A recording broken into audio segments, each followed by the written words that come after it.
মায়ানমারের মুসলমানদেরকে যদি প্রশ্ন করেন তোমাদের উপর অত্যাচার করে কারা, উত্তর আসবে এখানকার উগ্রপন্থী বৌদ্ধরা। আমেরিকা মুসলমান তোমাদের উপরে অত্যাচার করে কারা, উত্তর আসবে এখানকার উগ্রপন্থী খ্রিস্টানেরা। ও ভারত কাশ্মীরের মুসলমানেরা তোমাদের উপরে অত্যাচার করে কারা, উত্তর আসবে এখানকার উগ্রপন্থী হিন্দুরা। তোমাদের উপরে অত্যাচার করে কারা, উত্তর আসবে এখানকার উগ্রপন্থী ইহুদিরা। কিন্তু কিন্তু কিন্তু এই 90% মুসলিম অধ্যুষিত বাংলার বুকে যদি প্রশ্ন রাখা হয় তোমাদের উপরে অত্যাচার করে কারা, উত্তর আসবে এখানকার এক শ্রেণীর নামধারী মুসলমানের সন্তানেরা।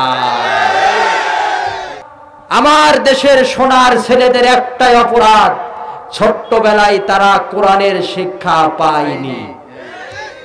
শীতকালের সস্তা তরকারি নাম তার মূল্য। কাউকে যদি সর্বপ্রথম সকালবেলা কয়েক টুকরা মূলা খেতে দেন, এরপরে পোলওয়া বিরিয়ানি যাই খাওয়ান না কেন, ঢেকুর যদি তোলে ঢেকুর উঠবে কিসের? একটা যদি তোলে, দুইটা যদি তোলে, ঢেকুর তুলবে যত, মূল্যর গন্ধ আসবে তত।